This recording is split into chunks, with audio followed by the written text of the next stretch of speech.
Good morning.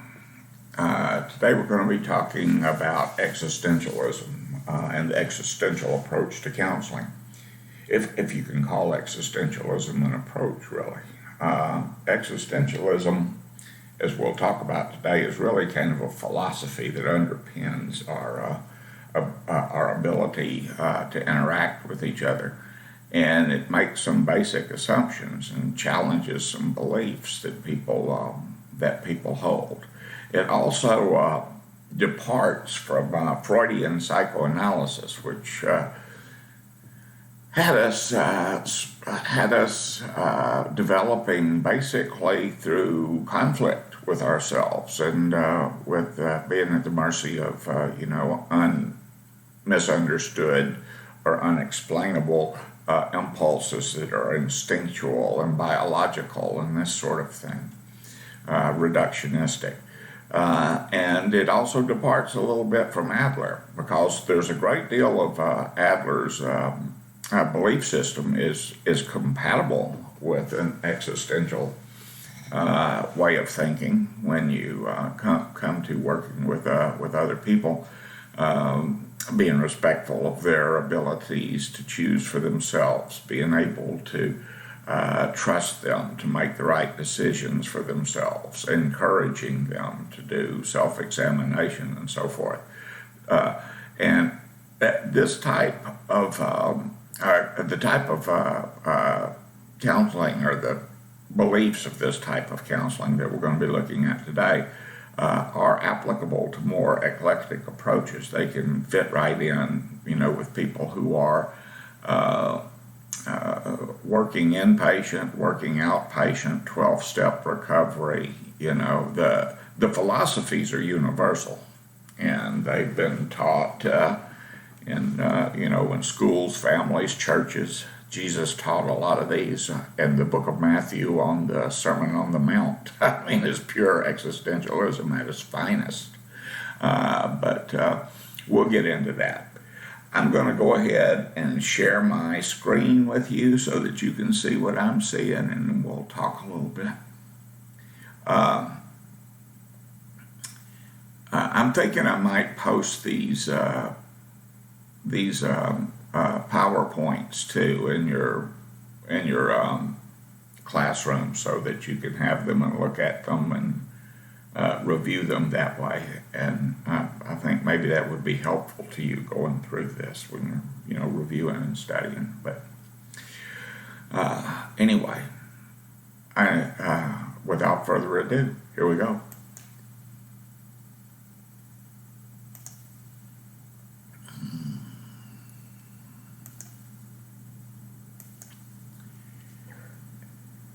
Existentialism. Everything is now. That sounds like a mighty big claim, a bold claim, doesn't it? It's not really. I don't know what time you're looking at this presentation, and that makes doing it kind of interesting, because we're not in synchronous time. Boy, I had trouble getting that out. It may be breakfast time for some of you, maybe dinner time for some of you before this is over. Maybe Monday, Tuesday, Wednesday, Thursday. I don't know. I don't know when anyone's looking at this. I don't know what's transpired. I don't know if the election's over, or if the zombie apocalypse took place, or anything like that. I'm doing my thing right here with a computer and throwing it out into cyberspace, where time, distance, and all of that stuff doesn't really matter as much as it does in the general walkabout world. Kind of strange, isn't it? Here's the reality of the human being. We didn't ask to be here. We didn't ask to be born. And no, this is not a millennial whine-a-thon. This is just the way it is. Human beings were thrown into a world, and then we have to make our way through that world. We didn't ask to be here. We didn't plan to be here. We don't necessarily know what to do next. in any situation, and the situations that we find ourselves in are not necessarily of our own making. And we can, and we can sit around and wonder about why the world is so mean to us, or why we have such problems in our lives, and say things like, why not me? Well, why the hell not you? I mean, anything that happens to anyone is liable to happen to everyone in it. And the truth of the matter is, the world is not out to get us. It's really not. It doesn't give a damn about us. The world is not here to help you or to hurt you. The world is just doing what the world does, and here we are in it. What now? And if you're asking yourself those types of questions, then you're already practicing existentialism. There was an old line, from a concept album. It was put out back in the '60s by the Who, called Tommy. It was a rock opera, and there's a line in one of the songs, and we're not going to take it. If I told you what it takes to reach the highest high, you'd laugh and say nothing's that simple. But you've been told many times before, when Messiahs pointed to the door, no one had the guts to leave the temple. That too is existentialism. And preachers, philosophers, teachers, wise men, holy men, dictators, you name it, have been using this type of thinking, to justify their belief system, to justify their behaviors, to direct them, to help them to form an identity about who they are, etc., etc., all throughout human existence. Some existentialist thinkers. Now, if you wanted to get a riot started, if you really wanted to start some crap, you'd put all of these people in a big old hall and tell them you're all existentialists.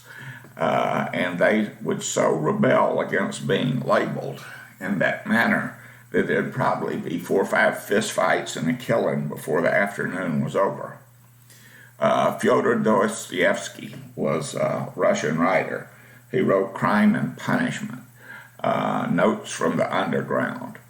In Crime and Punishment, his kind of anti-hero in there, Raskolnikov, decides to kill an old lady, an old pawnbroker lady whom he rented a room from. She was nice to him. She brought him food sometimes. She was always treated him well. But he had an idea that he was advanced enough that he could commit murder and get away with it, and no one could do anything to him for doing that. And so she was his choice. Not a happy novel by any stretch of the imagination. Certainly not Rebecca of Sunnybrook Farm.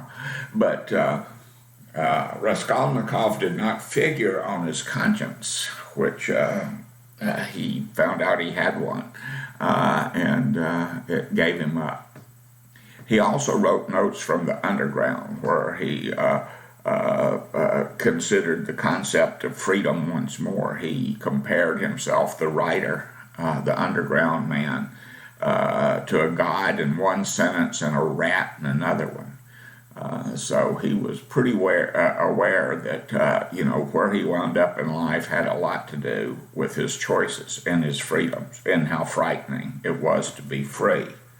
Friedrich Nietzsche, a German philosopher who had written many books, and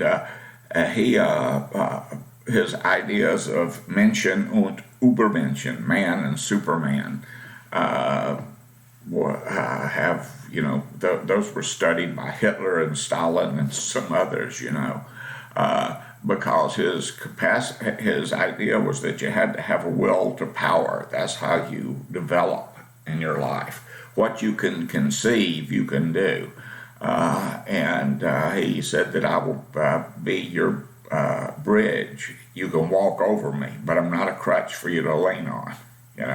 And so his power theories of, what what you want, what you can do is up to you. And we limit ourselves because we're afraid of this awareness. Sounds a little bleak, huh? Well, be of good cheer.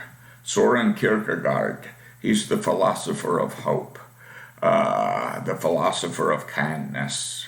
He said himself that if his philosophy had any practical purpose at all, it was to convince you that you needed a relationship with your Creator.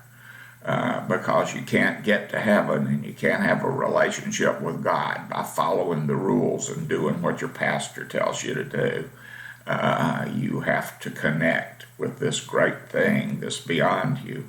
And you also have to struggle to have faith, because logic tells you one thing and faith tells you another. The knight of faith and the knight of reason are constantly jousting. We'll talk about that later. Jean-Paul Sartre, who wrote the words, a French philosopher and member of the French underground during World War II. He said that in the great vastness of time between the cradle and grave, I'm a flash of lightning in a world of darkness. That's my life. And then the world goes on like I was never here. So here he is, and you gotta, and you're not guaranteed anything. Nothing in life is guaranteed. You may be planning breakfast while you're listening to me, but there's no guarantee you're going to live long enough to have it. And that's reality. There is no such thing as security. Everything that you have not only can be, but will be taken away from you at some point, because you're mortal. You're not going to last forever. And so all of the stuff that you get is just stuff. You live in the now. This very moment is really all that you have. Again, if you read about these guys and where they came from, what their background was, Sartre was in France fighting Nazis for 3 years during the German occupation of Paris. They were looking for him that whole time. The very moment they found him would probably have been his last moment on earth.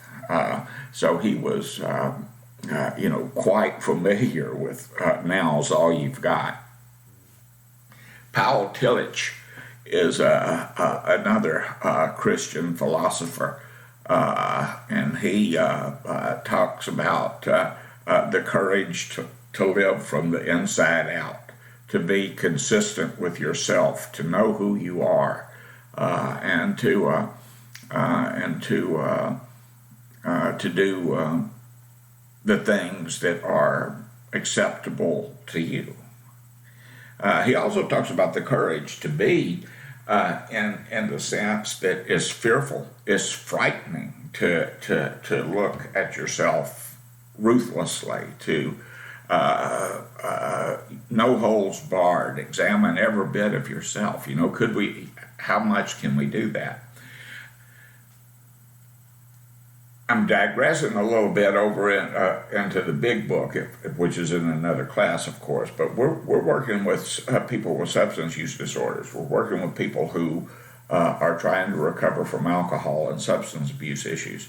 And in the big book of Alcoholics Anonymous, in chapter 5, particularly how it works, it tells you, rarely have we seen a person fail who's thoroughly followed our path. And that those who don't recover are people who are incapable of living lives of rigorous honesty. And rigorous honesty takes courage. Now, that doesn't mean fearlessness, because you have to have fear to be courageous. You have to be afraid of something. It takes no courage to do something you're not afraid of doing, right? Anyway, Paul Tillich talks about the difficulty of doing what Christ commands, and how difficult that is.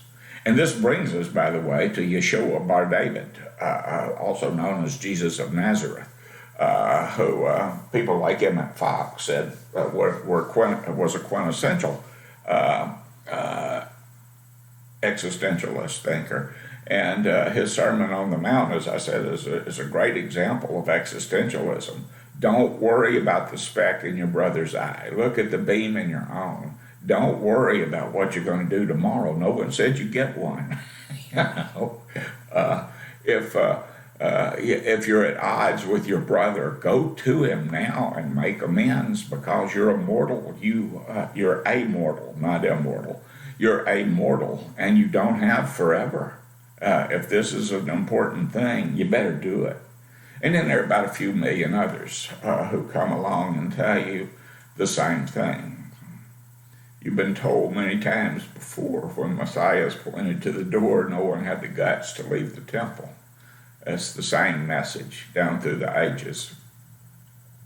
St. Francis of Assisi, who founded the Franciscan order, and I'm not Catholic, by the way, and I'm not preaching to you. I'm not trying to convert anybody to Christianity or anything. I'm kind of, I'm not really a Christian myself, but St. Francis of Assisi would say, was asked one time while he was working out in the garden around the monastery, what would you do if you found out that today was your last day on earth? You just found that out.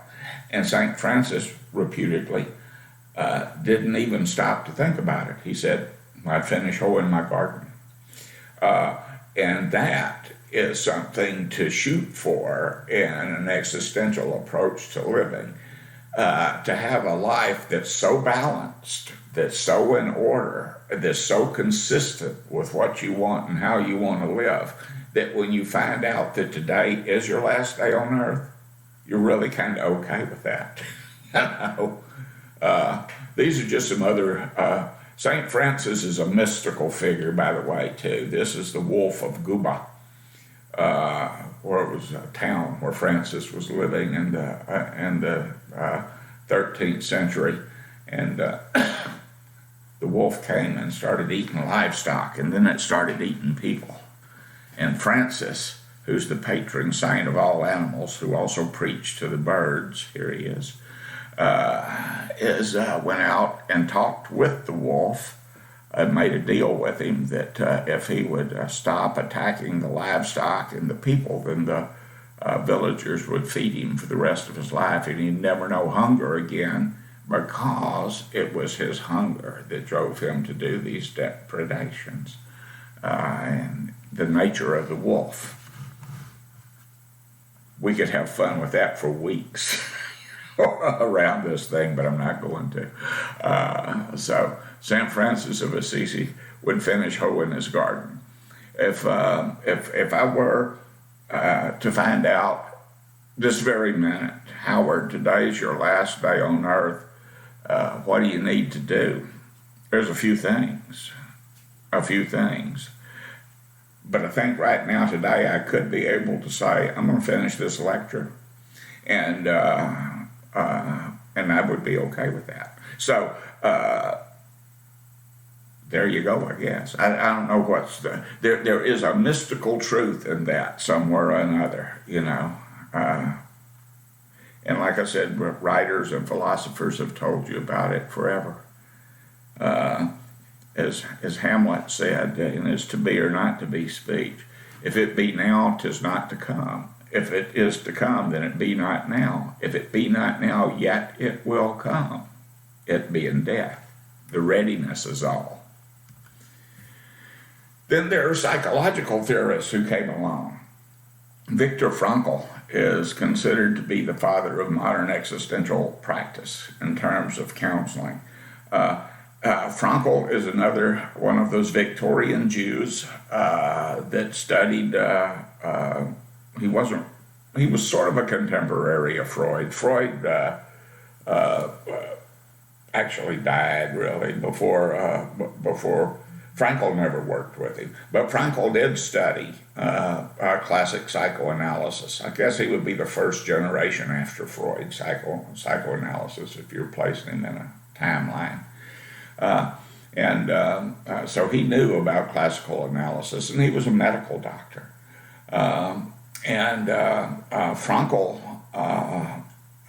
was, as I said, also Jewish, and he lived in Austria. He was another Viennese when World War II broke out, and he spent time in the concentration camps at Dachau and Auschwitz. His wife, his parents, all of his children died in the camps. And he had an opportunity to put some of his theories into practice there, and we'll talk about that a little later on. Irvin Yalom is another important figure in this. Rollo May, who probably is the most identifiable American practitioner. Martin Buber, who came up with the concept of the I-thou relationship. And there's plenty more. Boss, Binswanger, Heidegger, and all of them made contributions to this way of thinking and how it might be applied, working with clients, how it might be applied to theories of development, how it might be applied to approaches to helping people get through their lives. And one of the things that they all agreed upon is encountering existence, and that there are encountering existence involves anxiety, and those encounters both come from anxiety, and those encounters also create anxiety. And encountering existence, by the way, Heidegger believed that the future is created in the past, that any time we're making a choice in the now, which is all we've got, we turn our eyes backwards and look where we've been, and we bring that experience forward into now because we're telling ourselves a story about who we are and how we did things, etc., and so forth.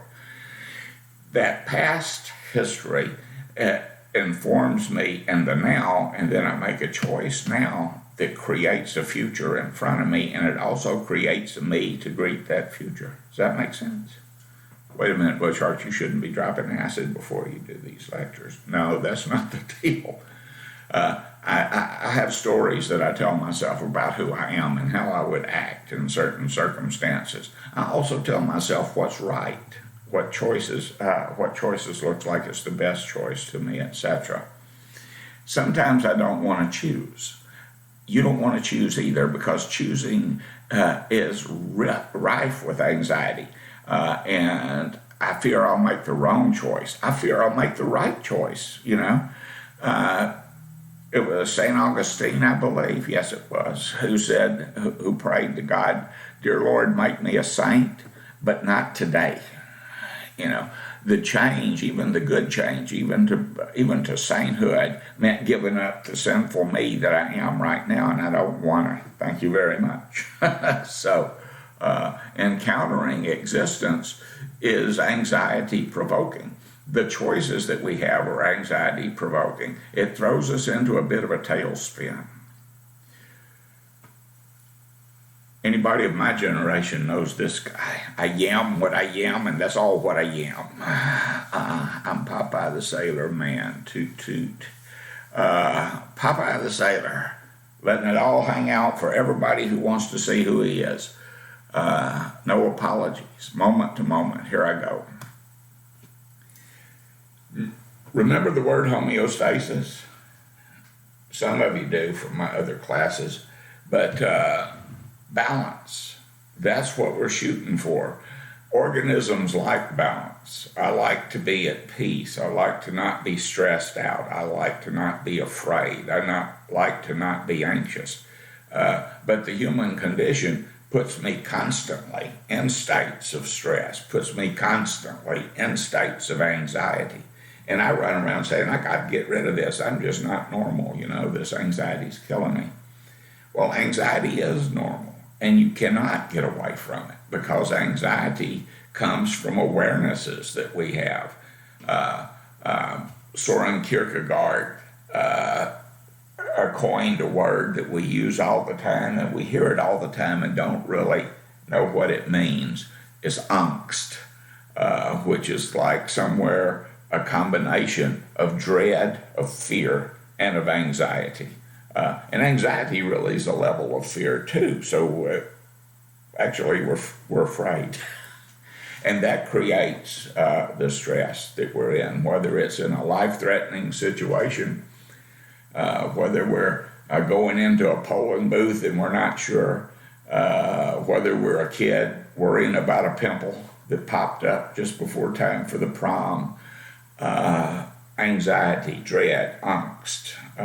Every human being has it, and every human being doesn't want it. We all want to go back to a state of balance. Because of that, we tend to do limitations, and and we impose self-limitations. But there's also limitations that are imposed upon us. We're born when we're born. We don't get a vote, you know. I'm assuming probably that everyone in my class was at least, born later than the 90s. Maybe they were, but, probably not. Yeah, some of you may have been born after 2000. But anyway, you're born into a time, and a clock starts ticking. Every second wounds, the last one kills. So we keep going. We don't know when that's going to be. We have, we talk about middle age like we know how long we're going to live. No, it's categorical. That's what we do with that. But I remember a Bloom County comic strip that was set in the meadow where the woodchuck found out that he, on his 5th birthday, found out that the woodchucks only lived to be about 10 years old, and that he was middle-aged at the age of 5, which put him into an existential tailspin. We are restricted by human frailties and realities beyond our control, but we are also aware of those human frailties and realities beyond our control. We can get sick and we can die. We don't always get our 10. Bad things can happen to us. We can have accidents, things like that. We could lose everything. We could become homeless. Any bad thing that happens to any one person can really happen to all people. There's no real security in life. But for these, we can always choose how we're going to respond to whatever happens to us. We're not we are victims of circumstance in as much as we can't control things like our age, our sex, our health sometimes, things like that. But we can always choose how we respond. We can see and pursue possibilities that add meaning to our lives, the things that we want to engage ourselves in, that we find that are important to us and fulfilling to us, so that we can balance our lives and have a fulfilled existence. So even though existentialists look at some of the gloomier aspects of what it is to be human, they look at it in such a way as it can add to your life rather than detract it. Again, knowing that you have a limited amount of time should make the time that you have important to you. You look for ways to make it count. We ask ourselves scary questions. These are the scary questions. Who am I? Who am I really? If I ask you to describe yourself to me, who would it be? And I may ask you to do something like that. I'm probably going to give you a little assignment or two, asking you in a discussion question. Well, I'll go ahead and give it up. I'm going to ask you a discussion question. I'm going to ask you to post your own obituary and what you want on your tombstone. Will I really die? Sure you will. You will, not me. I'm moving to California. Get that lead role in a movie with Kim Basinger. What does anything matter since I will die? Really, what does it matter? What does my life count for? Will I be remembered? That's important. What if there is no God? What if I spend all my time here on this earth and there is no God? What about that, huh? And even scarier, what if there is? And about 1 million or more other questions along this line that totally freak us out. And for some of us, what to have for breakfast can be a freaky proposition, and we pick something and slap our foreheads and say, wow, I could have had a V8. A great movie came out some years ago called The Fly. It was a remake of an old 50s horror movie. It had Jeff Goldblum and Gina Davis in it.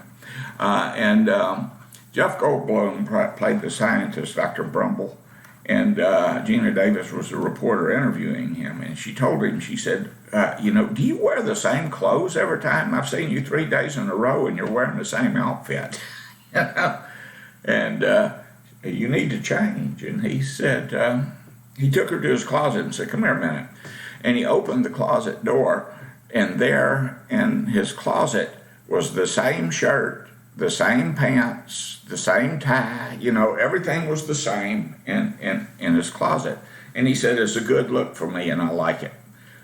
So I can think of better ways to spend my time than standing in the closet door wondering what am I going to wear, which was kind of intriguing. Anyway, the human condition is our natural environment. It contains certain dimensions, and those dimensions scare us to death. We don't want to touch a lot of the things that are part and parcel of our life. The capacity for self-awareness. How many philosophers through the life have told us that we're rational animals? We're driven by instincts. We have the same instincts for self-preservation, reproduction, you name it, as any kitty cat, bunny, dog, slug, whatever on earth. I don't know about slugs. I don't know if they're intellectual enough to have instincts. But there are things that drive us.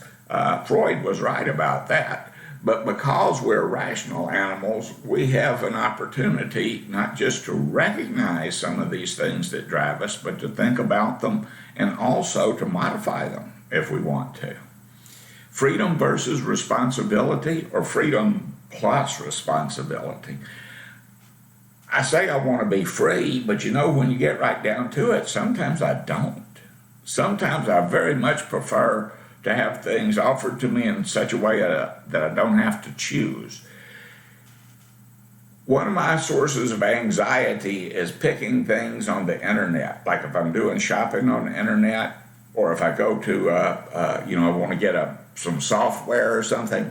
There's so many damn choices, and all of them are telling me that they're the best, and all of them are telling me that there are some restrictions, and there's this, that, and this, that, this, and that, until I'm overwhelmed and say to hell with it, hand me my notepad and pencil. I'm going to do it this way, Do I really want freedom? Because freedom is scary. I could, if I wanted to, buy me a gun online and crawl up on a building somewhere and start shooting people. I can do that. No one can stop me. That's scary. No one can stop me. I can start doing that. Can they catch me and punish me? Yes. Can they kill me in the act? Yes. But can they stop me from doing it? No. That's scary. Maybe today I will go out on the road, and instead of driving on the right side of the road, I'm going to drive on the left. You know what? That's going to be fun. It's going to be so much fun that I'm going to go on red lights and stop on green ones. And when I see a speed limit sign, I'm going to invert it. So if it says 55 is 55, right? So if it says 60 miles an hour, I'll go 6. Yeah, I can do that. Anything I can conceive of, just about, I have the power to do. And no one can stop me from doing that, from initiating that.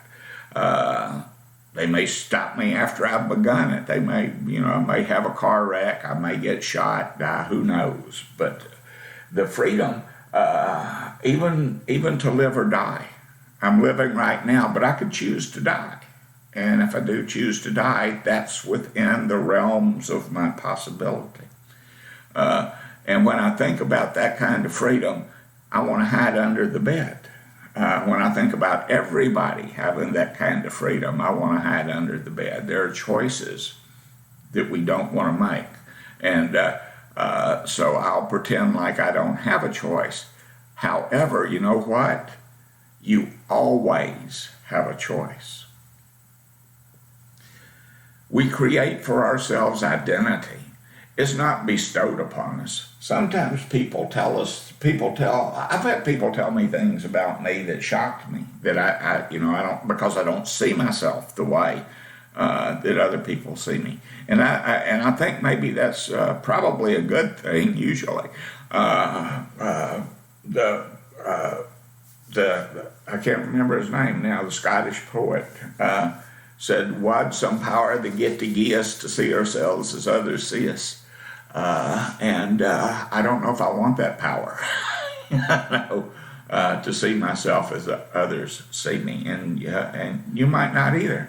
But we have to see ourselves, and when we're first born, when we get our identity from the people around us. Mom and Dad are telling us we're good boys or good girls, and they're looking at us with love or with disdain or whatever, and that is information that we use to begin creating our identities.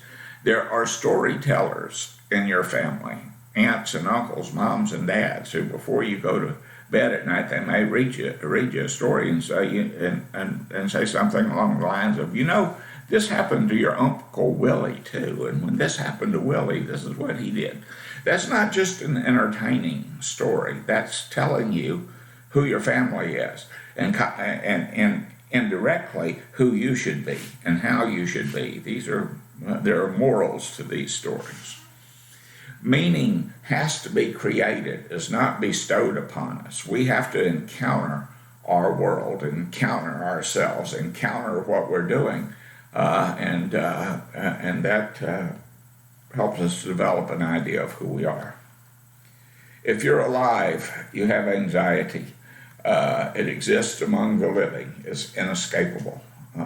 We have both normal anxiety and some normal. We talked about it in the collective unconscious back in chapter 4. Human beings are afraid of the dark. Human beings are afraid of speed. Human beings are afraid of the water sometimes. And that's because, we're aware of death. We're aware of non-being. We're aware of vulnerabilities and frailties, and those fears create anxiety. But they're normal fears. That keeps you from, doing stupid stuff and getting yourself killed, right? Self-awareness. I would finish my hoe in my garden. St. Francis. Again, we're finite. We are born into this world with a ticking clock. And one of these days, the clock's going to stop. And that's it. Time will stop waiting. You're alone on the hill, man. Time is limited. Tick, tick, tick. One of the psychological things that happened during World War II was during the siege of Stalingrad. And the Russians were playing over loudspeakers a message to the German soldiers who were dug in the city, the German invaders who had come into Russia unwanted and unannounced. And in very bad German, they said, "Jeder 7 Sekunden eine deutsche Soldat im Stalingrad tot." And that basically means every 7 seconds a German soldier in Stalingrad is dead. And then they counted in German. Ein, zwei, drei, vier, fünf, sechs, sieben. Jede 7 Sekunden ein deutscher Soldat in Stalingrad tot. I wonder what the German soldiers sitting there thought about it. Because every 7 seconds, 1, 2, 3, 4, 5, 6, 7. The message was to make the soldiers uncomfortable. I'm pretty sure it did. Time is limited. We can choose. And that's important. And this is something that comes, that all the existentialists have given consideration to, but Sartre, I think, treated it the best of, as far, in my estimation, is that we can choose, and to choose not to choose is to have chosen. You know, Sartre said that human beings, that's you and me, man, are condemned to free will. That's something that angels don't even have.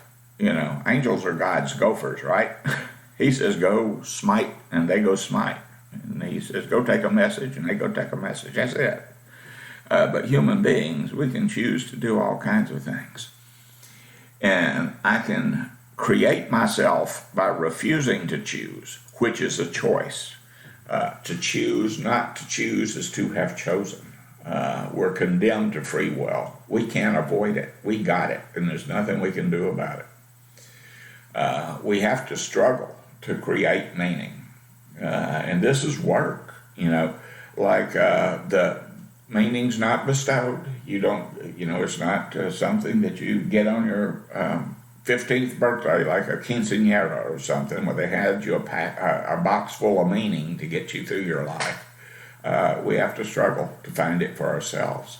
And while we're on this road, which, by the way, can be an awfully lonely road sometimes, we are subject to loneliness. We're subject to emptiness, guilt, isolation, sadness. You're not going to get away from that. I'm not going to get away from that. Our kids aren't going to get away from that. Our parents didn't get away from that. No one is going to get away from that, because that is what it means to be human. Freedom and responsibility, particularly for Sartre and for Frankl, were two sides of the same coin. Choice is terrifying. If you choose something, you choose it all of it, everything that comes from it. You make a decision, and you know, movies have been made about this. Books have been written about this. Peggy Sue Got Married is not the best movie in the world, but wasn't a bad one either. But it's built around the concept of choosing a mate. What would have happened?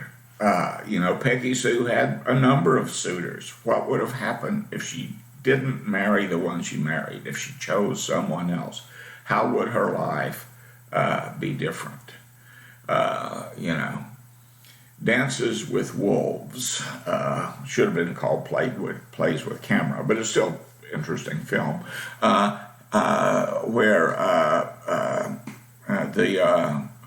Kevin Costner character is told by his friend Wyndon's hair, who tells him, you know, I hated you when you came here because my friend who was married to your woman, you know, died. But, you know, I think he went away because he knew you were coming, and he chose not to be here anymore and to let what needed to happen happen. We don't have, that's a nice explanation after the fact. That's adding meaning after the fact. But we don't know most of the time. And it's that not knowing that's terrifying to us. What if I choose to marry this person, and then like the very next week I fall in love with someone else? You know, here I am, I'm on this path. There's also something else that happens in that whole journey. If you make a mistake choosing, you very often can correct the mistake. Choose again. And here's where it gets really scary. If you do not like the person you are right now, then choose to be otherwise. Right now, choose to be the person you want to be, not the person you are. And you move to that until it becomes the person you are. Sounds a little bit like Adler's fictional finalism, huh? Kind of is, but we have it within our power, moment to moment, step by step, day by day, now by now, to make choices that transform us. Why would we choose not to choose with that reality? Well, because freedom scares us. And also we hope to gain acceptance when we allow other people to define us. I told a friend of mine, I'm going to write a book. I'm codependent if you say so. And just become who you want me to be. If I become who you want me to be and I become your projection of me, we'll get along fine, won't we? But will I be the me I was born to be? Will I be the real me? I will be living, sorta. But what sort of living is that if I every moment to moment, I sell myself out for the acceptance of other people, or for the idea that I'm going to have some kind of security, or that if I do what you wanted me to do and I become who you want me to become, you'll never leave me, you'll always accept me, whatever the payoff is. The payoff is relevant in the self assessment that I do of myself, trying to be introspective. But people do that for all kinds of reasons. And again, I'll pull Adler from the past up into the present. All human behavior is purposeful. Everything I do, I have a reason for doing. Sometimes I just don't want to look at it. Why would we choose not to choose? Because it scares me. I choose not to choose because if you choose for me, it can be your responsibility. I'll avoid it. It's not really. It's my responsibility for allowing you to take the responsibility to choose from me. Sounds like a who's on first routine, doesn't it? I can't help it. I was raised by alcoholics. Bad faith. That comes from Sartre. You always have free will. You're condemned to free will. And if you see there's something wrong in your life and you're aware that it's wrong, why do you want to justify it like that? Why do you want to say that I can't help it? It's beyond my power. I was raised by alcoholic parents. Naturally, I'm like this. Dear hearts, you may or may not go to 12-step meetings at times, but you'll certainly be in groups and stuff if you pursue this career that you're pursuing. And you'll hear people sharing the group, well, yeah, I lost another job today. I just can't get up in the morning. I can't get up in the morning. And, it's, I was late again, and when I got there, the boss said, don't bother punching in, dude, you're fired, And here I go again. I don't know how many jobs I've lost that way. I guess that's, what can I say? I'm just not a responsible person. I'm an alcoholic, Or, yeah, my girlfriend broke up with me. Dang. I knew she would. I saw it coming. I'm not supposed to have a relationship anyway. I'm an alcoholic. What in the hell's wrong with you? Do you have 2 legs, 2 feet, a brain? You can change those situations for yourself. Why can't you have a relationship? Why can't you hold a job? You've got everything that people who have relationships and hold a job have. So why can't you? Self-limitations. Argue for your limitations, and sure enough, they're yours. Why would we choose not to choose? It's easier. It's more comfortable. Is it as satisfying? Maybe, maybe not. You kind of coast through life this way. But whose life? What life? To what end? Striving for identity and relationship. Who am I and who are you? It is true, and we go that we that we struggle for self-awareness, and that we struggle sometimes to define us, and we struggle to put meaning into our lives. But self-identification is one of the toughest things I think that many of us go through, until it says that the courage to be is the courage to accept oneself in spite of being unacceptable. Now that's a mouthful, kiddos. Am I unacceptable? Inside, probably. What would happen if you had someone walking around with you, and every time you saw someone, every time you met someone, every time anything, this person next to you, your inner voice, would blurt out what you're thinking? How many places would you be welcome? Seriously. Yeah, me too. So I suffer from the 7 deadlies, man, and probably some extra ones and subdivisions of that too. A lot of the things that I may do might be unacceptable to me if I saw someone else do them, or if they were done to me. I'm a human being, and human beings do all kinds of strange things. And I have to accept myself, warts and all, that this is who I am. This second quote here on this slide is from Joseph Conrad's marvelous novella, Heart of Darkness. And they made a movie of it back in, I think it came out in the 70s, maybe the 80s, called Apocalypse Now. It was a Francis Ford Coppola movie. Literary break. The Heart of Darkness concerned themselves with Mr. Kurtz. He was a guy who worked for a Danish mining company. And he wound up going to Africa, to the Belgian Congo, which at the time the book was set, was under the rule of Leopold III of Belgium, and where we practiced slavery in America and brought black slaves to the West and to work plantations here and in the Caribbean. King Leopold had a different idea. He went to Africa and enslaved them in their own country and made them work there. And Kurtz was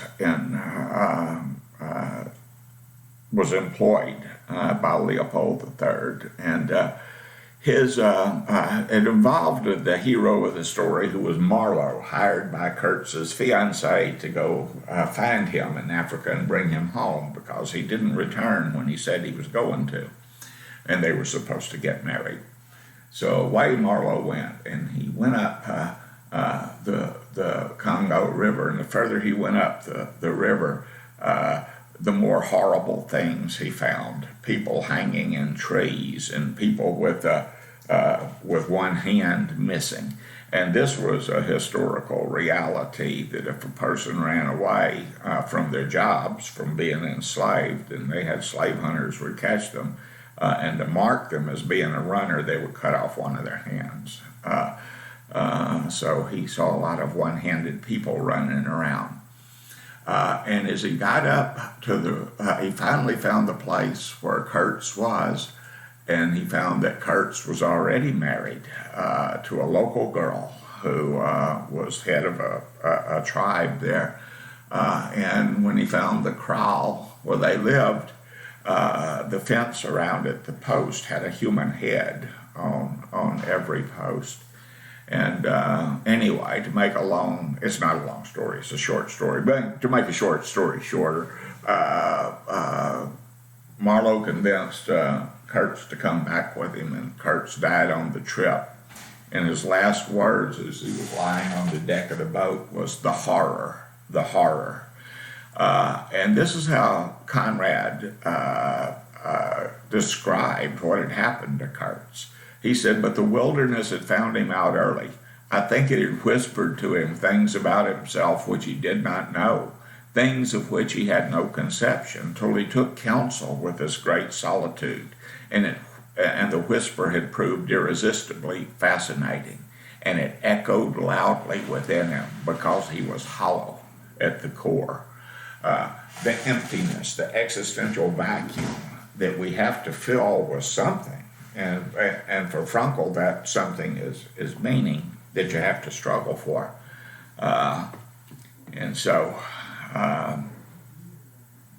Marlowe was not able to deliver Kurtz back to his fiancée, who was grief-stricken, as you might imagine, but he told her a comforting lie. His last thoughts were of you. What if I lay it all out for you and it's not enough?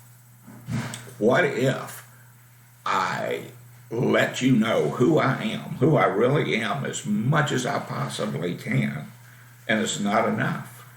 You don't want it. You reject it. Will that destroy? Well, it will destroy the relationship, perhaps, but will it destroy my identity? Will it destroy who I am? Big fear for people. What if I let you know who I am and you reject me? I can't let that happen. I've got to do other things.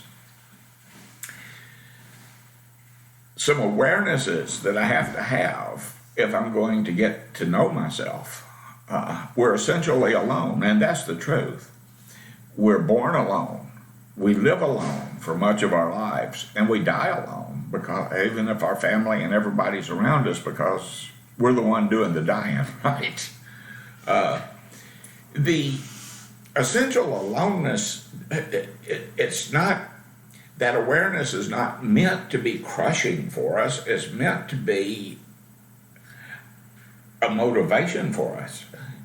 We should understand that because this is our basic reality, our relatedness, our ability to interact and to connect with other people becomes that much more important, right? And so relationships have to acknowledge, that I can know you to an extent.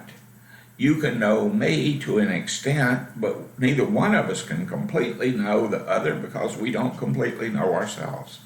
And that's an elemental truth of all of this. Father Martin, in one of his lectures on alcoholism, talked about us being 3-in-1 people. That I am the guy that you think I am, the person that comes to you once a week or so, giving you lectures and assignments and things. And I'm that guy. And who you see is who you see. Then I am the guy that I see, and I'm much more than that guy who comes to you once a week and gives you assignments and does lectures. There's a lot more going on with this life, this individual, than that. So, but I see me in those other ways, and that's closer. You see me one way, that's only 100 miles off. I see me this way, and that's a mile off. And then there's another me, that's the real me, the me that I am who I am. I am what I am, and that's all what I am. And I don't know that. Consequently, I can't share that with you. You don't know that. Consequently, you can't share that with me. But in our relationships, getting to know one another, you and me, we also get to know ourselves, the I, the me that's here. Chemically dependent people with substance use disorders, people in recovery, have notoriously poor track records in relationship. We're serial monogamous sometimes. Sometimes we're not even good at that. But we have all kinds of different relationships. There are intimacy disorders abound within the population that we're going to be working with. And when I have a relationship, I don't see it per se as an identity need, but it is very much an identity need if other people are objectively looking at it. And when I break it down, it is too. Look, I go to a meeting and I'm sitting there in the back listening to people talk, and I'm watching this woman across the room, and she's appealing to me glandularly. I'm watching her watch the speaker. Maybe she glances my way a couple of times. Maybe she smiles at me. And so I'm sitting here, and the next thing you know, I'm building a relationship in my head. And it's me and her and a vine-covered cottage and, and all of this stuff, and 3.2 kids and a Volvo station wagon and everything. I don't know her. I don't know a thing about her. I don't know if she's a nice person. I don't know. Nothing. And what I have going on with me in my mind is this neurotic dependence. I need somebody.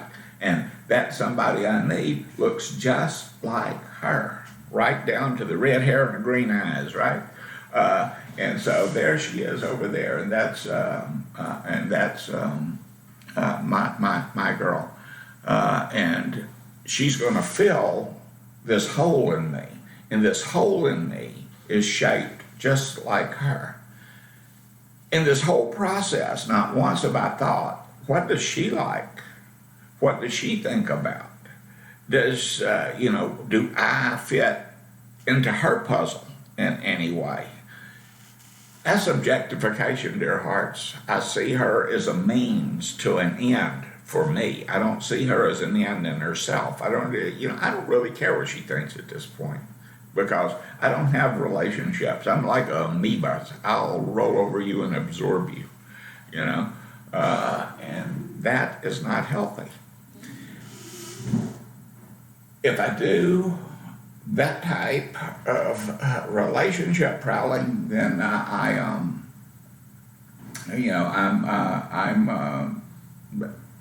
utilizing. It's not based on respect or care or love or anything like that. It's all needy, and a weakness based on neediness is pretty well doomed in most cases.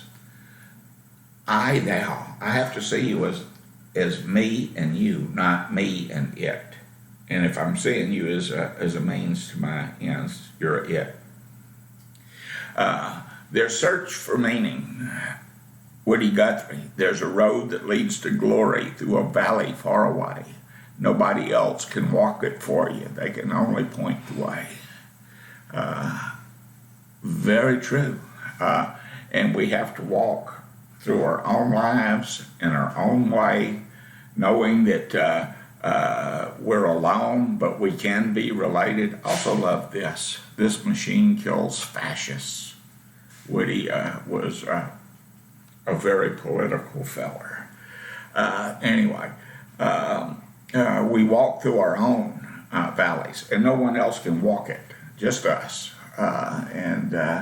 And we'll walk that final one too, and no one else will walk it, just us, and that's not a sad thing, a bad thing, a wrong thing, an evil thing. It's a human thing. It's what happens. It's natural, and it's unavoidable. So if we're looking for meaning, you search for it obliquely. Obliquely means indirectly. You are deriving meaning from things you're doing, not doing the things you're doing necessarily to create the meaning. Does that make sense? Everything can be taken from a man, but one thing, the last of the human freedom, to choose one's attitude in any given set of circumstances, to choose one's own way. That's Viktor Frankl. And what does meaning look like? How will I know it when I've found it? Well, Frankl said he can't tell everyone what theirs looks like, but his was meaning through love and through work. And he did field research on it. Frankl writes of his experiences in the Konzentrationslager of Auschwitz and Dachau, where he could have died any minute. I mean, millions did, and his wife did, his parents did, his children did, his friends did, his colleagues did, and he lived through it. And how he lived through it is in this book. And I highly recommend this book, by the way. It's not written in psychological terms with lots of footnotes or anything like that. It's just this man's, and don't get the summary, get the book. I was in a hurry when I picked the slides, and I didn't even notice that. But Man's Search for Meaning is a very powerful, very moving book, where Frankl relates things like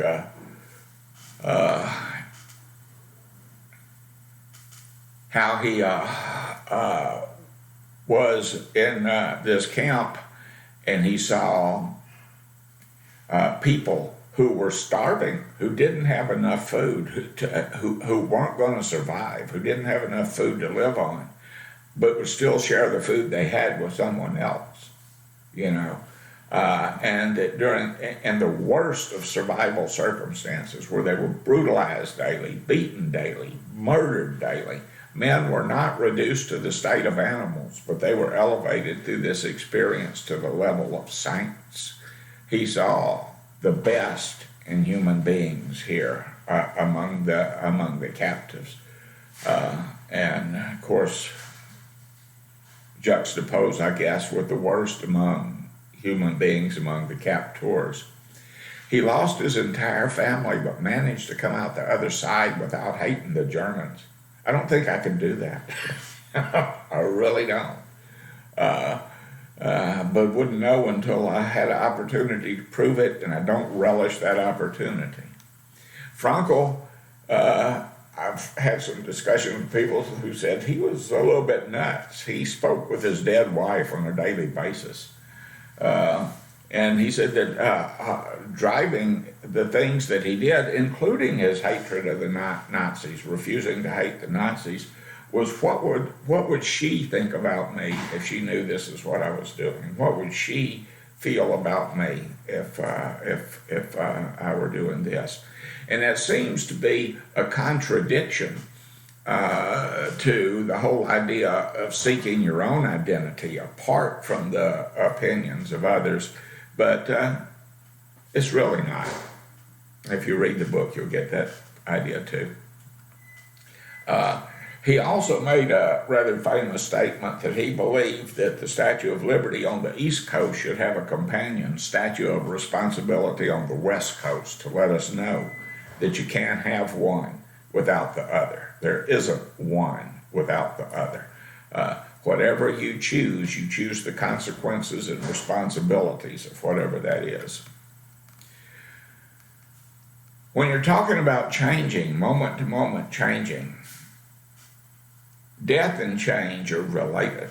To discard old values is to become someone new. To change how you think about the world and life is to become someone new. To alter the way that you behave, the way that you speak, the way that you whatever, is to become someone new. And even though that someone new might be, as the analogy goes, a butterfly. You know, you become a butterfly and spread your wings. We know in our heart of hearts that for every butterfly that's born, a caterpillar has to die. And I'm not real sure I want to give up my caterpillarness. You know, I kind of like this old worm that I've been for all these years. Do I really want to kick it to the curb and become something else? Even something as pretty and admirable as a butterfly, right? Butterflies really aren't all that pretty if you get up close and look them in the face, by the way. Just saying. But for every butterfly born, a caterpillar has to die. When I changed, when I gave up my drinking and my drugging and all the other things that went with it, I mean, the lifestyles and all that stuff, there were good things emerging, and certainly that was wonderful and good and all, but there were old things falling by the wayside, old acquaintances, old relationships, things like that. A thing that you'll see as your clients change is they'll go through grief periods. They'll grieve who they were, who they're losing in terms of self. And that's not, even if you embrace embrace the change. I think of the one of the trio of escaped convicts, and "Oh brother, where art thou?" who gets baptized in the river, and he comes out joyous and tells his two companions, he said, "There you go, all my sins are washed away, even with God and man." And his buddies tell him, "Well, with God, yes, but you still owe the state a little bit of time, man."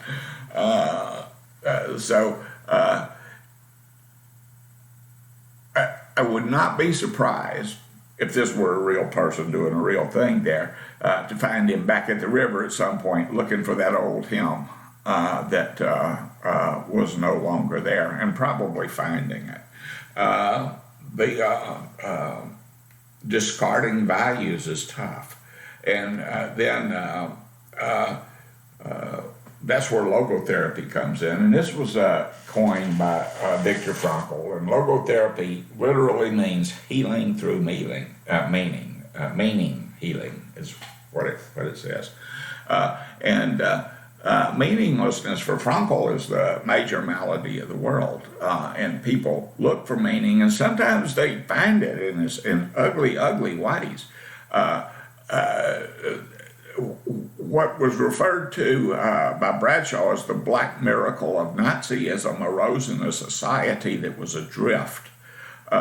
They'd just been defeated in World War I. They were in a horrible depression. Their leaders were weak. There were armed groups fighting in the street for the control of the nation. The Nazis were fighting with the Spartacists, which was a communist group, and the anarchists and the Christian Democrats, and everybody was beaten and killing and struggling, and a movement took root, and it created meaning in these lives. Eric Hoffer, in his book True Believer, said that mass movements can rise and prosper without a belief in God, but never without a belief in the devil. So in this chaotic society of post-World War I Germany came this little corporal named Hitler, who gave them meaning and said, "It's not your fault. The Jews did this. The Jews and the businessmen and their toadies around the world, they all did this. They're the ones who did this. They are the enemy. You're good people. You're great. And we're going to make Germany great again, right?" So he gave them meaning and a purpose and something to move toward. Meaninglessness creates an existential vacuum where we struggle and we're filled with guilt and anxiety. When we've got something to work toward, we've got a golden goal out there, it can unify us and we'll all push in the same direction for it. But on an individual level, routine, love, work, they direct us and give us purpose. Translated that into treatment, you can identify, and you will identify when you do, basic lifestyle analysis of the clients that you're working with. Try to get a feel for who they are and where they're coming from and how they live and all of that good stuff. Themes will emerge, like Adler said, that will give you, basically what's important to them in terms of their development, in terms of what they're working for. Guys will drink up 2 or 3 families and will, drink up mortgages and all that kind of good stuff. They'll go to jail, have all kinds of bad things happen to them, and keep on keeping on with their addiction. But if they're invested in a job and they've got some years on that job and their identity's tied up in that job, that's one of the strongest levers to get a guy into treatment is, you go in there and get some help or we're going to fire you. And away they go. Pisses off a few wives, by the way. We'll talk about that. the things that we do, the things that we care about, the things that we invest our time in doing, they give us purpose. They help us to have an identity. The existential vacuum is when we're lacking these things, when we don't have a purpose, when, if you sit down and talk to someone in a session, in an interview, when you're starting a counseling relationship, they'll probably be able to sit and talk to you for hours about the stuff that's going on in their life that's bad, and the problems that they're having, the struggles that they're having, their negative aspects of character. I'm a piece of shit, man. Everything I touch falls apart. I tell my wife that that I care about her, but I don't act like I care about her, and she knows that. I'm just da-da-da-da-da, and I'll go on for hours about that. But ask me to tell you something good about me. Ask me to talk about the good qualities that I have. Ask me to talk about the good things that I do. And you can block out 3 minutes of time and spend 2 minutes of it watching a commercial before we start.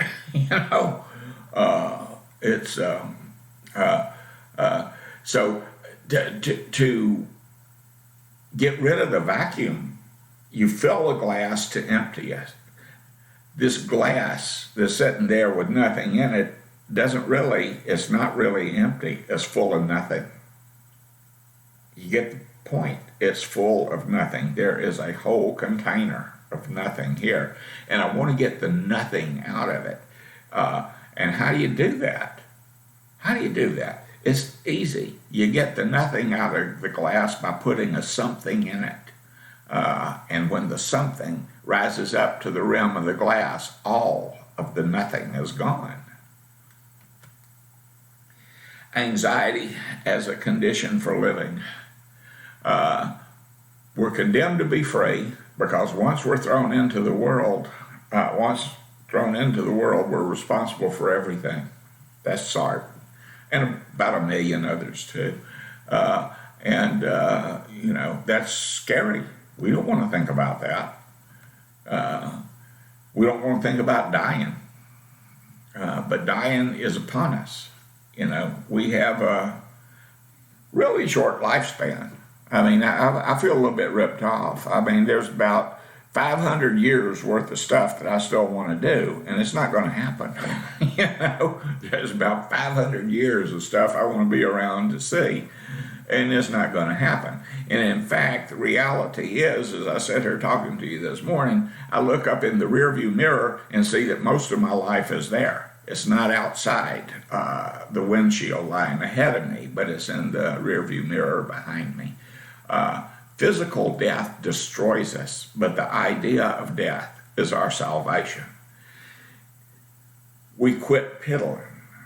We know that we're mortal. Our lives are framed in the paradigm of this reality. You don't have all the time in the world. You don't even know how much time you have. So if something's important to you, get with it. That's uplifting. What do we do with it? First, this is a way of understanding of what it is to be human. It's not an instructional manual for providing treatment. It's understanding that this is who we are. Of all the ways that I get tickled. I saw a review of a movie the other day that said, well, that's an hour and a half I'll never get back. Which I take it to mean is not a good movie. Don't waste your time. If you're when you're bringing this philosophy into counseling, I don't start with people generally with this and say, you're going to die. What do you want to do here?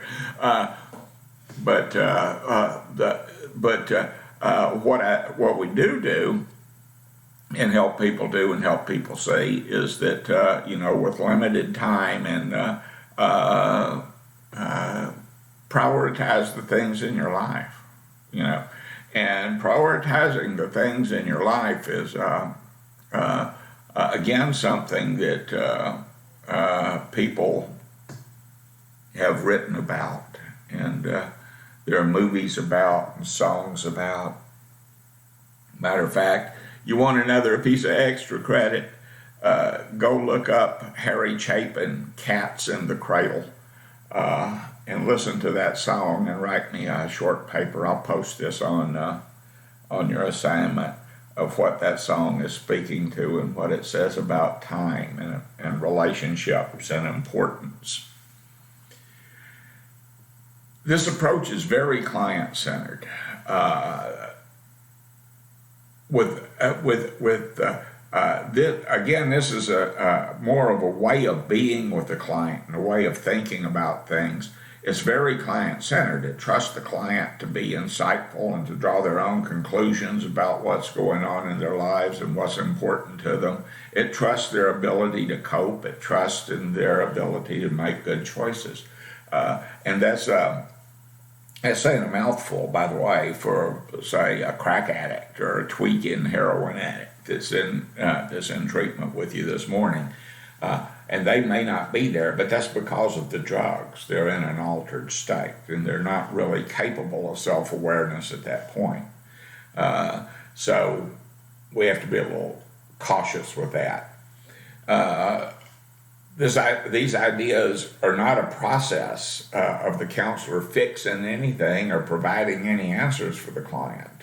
I don't have the answers for your life, and I don't have the solutions for your problems. And if I give them to you, you're going to go home and live with the consequences of my advice or my interpretation of who you are and what your problem is. In a general sense, being with the client in this manner and working with the client in this manner is an invitation to self-examination. For the client to look. And honestly and very truly, that is one of the things that we do is we hold a mirror up in front of people, and they look, for as long as they need to look or as long as they're willing to look. And they see what they see. They don't necessarily see, what my interpretation of them is. Expanding the restrictions of existence, that will keep me sober. In a sense. A wise old sponsor of mine told me one time, and I may have shared this with you before, that the 12 steps in recovery, they're not there to fill you up. They're there to make you hungry. This is the appetizer. You need to go further with this. In a sense, but that's not really for the new guys. And that's one of the limitations of this approach in substance abuse counseling is that often your substance abuse clients need more direction than would be provided in a pure existential approach to it. We challenge self-imposed limitations that create the restricted existence. And by that I mean the person who's trying to change. On the other hand, it can begin early, but not necessarily. In the beginning it may be more of an old-fashioned sit down, be quiet, and listen, kind of thing. There must be a capacity for self-awareness on the part of the client. They have to be able to see their role in it, to see, their role in in creating their identity, their situations, their problems, etc. This is a difficult process to consider with people if they're intellectually challenged. If you're dealing with somebody who's intellectually challenged, this insightful therapy may not be something that they're capable of doing. If they're mentally ill, they may be incapable of doing it. If they're detoxing or in early sobriety because of the physiological changes and the physiological consequences of their drug use, they may not be able of doing it. or at least not doing it completely. And you need more of a directive approach or a behavioral approach early on. But even if you're doing those approaches, you can overlay the philosophy of self-examination, as the existentialists would approve it, and get some results. This approach lends itself well to 12-step recovery and principles reflected in the Big Book. Throughout the program of AA, there's the concept of rigorous honesty, rigorous honesty, rigorous honesty, and it jumps immediately to mind. So that's something that you'll see with this approach. Whew. I'm wearing myself out here. The relationship between the client and counselor in this type of approach is a collaboration of equals. It's also an I-thou relationship is key, and it must be established early. And I can only do that on my side of the street, by the way. It may be that my client can establish an I-thou relationship with me, or it may be that they see me as a means to an end. And that means that they see most of the time as someone who will write a letter to the judge saying that they're okay, let them go. Maybe me running interference with the spouse who's wanting to file for divorce, and I'm going to say how much better they're doing, so don't do that. I may be the guy who reports back to their boss or their probation officer or whomever that they're doing fine in the program and they're meeting the requirements of the HR person who sent them there, or of the PO who sent them there, whatever. So I do try to establish that relationship, and I model that relationship so that if they're of a mind to do so, they can pick up on that and everything be hunky-dory. Counselors have to be practicing what they preach. I have to be living from the inside out. I have to be a real person in this relationship. And if I'm a real person in the relationship and my insides match my outsides and I walk the walk as well as talk the talk, then clients will be more likely to trust and interact and, all that stuff with me. And while I'm doing that, I have to trust the clients. And I have to trust that the clients have the capacity to cope with the problems in their life. And I'm not blowing smoke on this one. You're going to work with some of the toughest survivalist people you ever hope to run across in this business. They're like the old Timex watch used to say in their commercials. It takes a licking and keeps on ticking. They have dealt with the most difficult of hows, how to get by, how to get through this day, how to get to the next day, how to survive this situation I got me into. They've dealt with some real tough problems in their lives, and they've survived it. They have coped. They've managed to get here today, and they're across the desk from us. They did that. I didn't do that. We didn't do that. They did that. And they found a way to cope and to choose for themselves thus far. And they could turn right around without even finishing their coffee and probably go out there and find a way to cope and choose for themselves some more. But then they might not.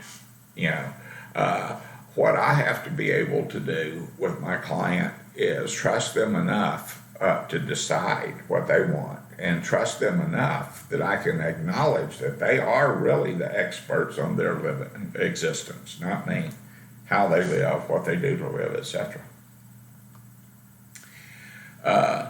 Existential ideas, when I'm doing this, they lend themselves to effective individual counseling. They're good in group counseling. They're good in multicultural applications, but not universally, because this is This approach is a Western approach, and we have ideas of individual development and all of that, where you may find more collectivism or thoughts of collectivism in other cultures, Eastern cultures particularly. These existential ideas can lend themselves to effective eclectic approaches. And eclecticism, philosophical and technical eclecticism, is what you see most of in counseling today. There's not a lot of dyed-in-the-wool purists, people who are doing counseling techniques and philosophies from all kinds of different theories and put them together in what best works for their client and which is most comfortable for the individual practitioners. This is also applicable in all kinds of varied settings. That you see this type of philosophical underpinning employed in AA and NA and OA and SAA and all these other 12-step meetings and support group meetings. You see it applied in schools with school counselors, with marriage and family counseling. You name it, inpatient, outpatient, online groups. So it's applied in a lot of different ways. In conclusion, existentialism is more a philosophy that underpins a counselor's approach to working with others than it is a collection of techniques or prescribed methods. In fact, when it comes to techniques and prescribed methods, probably the closest thing to talking about in terms of application is the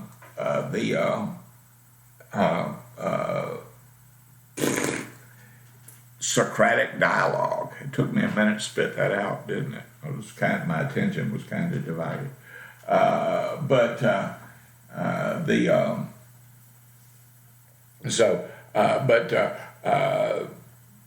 This is employed, and you see it employed a lot in motivational interviewing. You see it employed in Rogerian counseling. You see it employed in Adlerian counseling. The main thing is that the individuals that you're working with need the capacity for self-awareness, or they have the wherewithal to develop a capacity for self-awareness. This won't work with someone who's tripping or tweaking. But if that's the problem, tripping or tweaking, then in a few weeks they should be able to get some of it. You just have to work with them in another way till you get them there. Generally, the principles of existentialism can be incorporated early on, but it's not particularly effective as a standalone approach until people are stable. This goes through 3 stages, by the way, and the 3 stages that you go through when you're doing the. Let me get over here to it. That you go through is the first stage, which is kind of initiation, and people are thinking about it. And you're helping them to do some self-examinations. And the second stage is in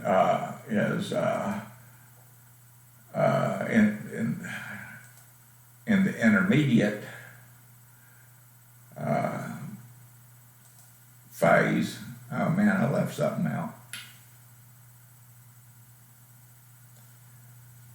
Oh well. In the intermediate stage, you've gained some insights about yourself. You see that there's a restricted existence. You see that there's power to change in that you have choices. And then in the final stage, you incorporate the changes. You take the actions. You do the things that makes a difference in your life. And you've also learned a way to challenge reality, and that becomes a way of being, so to speak, every day, day to day.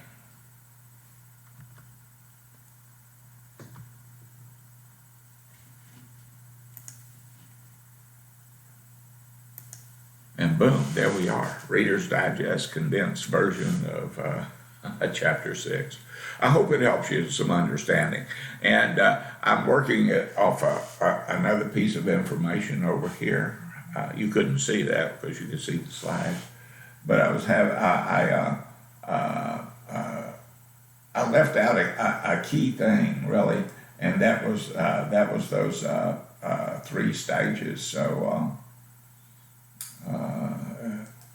you need to go into your text because I'm having a tough time finding the notes on that. But anyway, I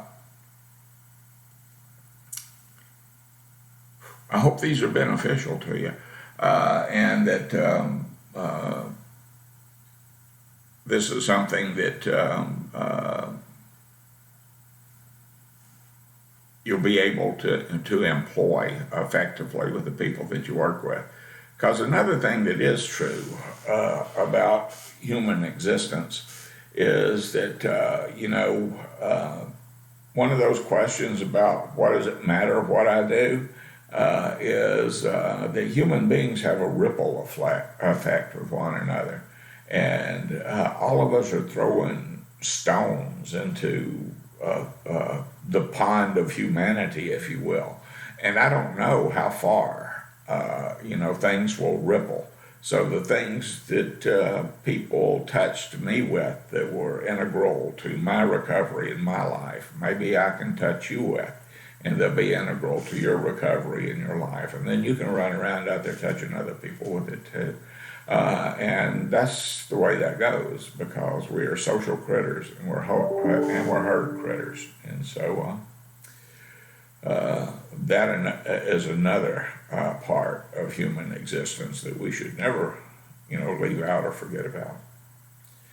And before I wax too much more philosophical and run you past your lunchtime or whatever, I think I'll shut up and go away. And I'll talk to you later. Bye.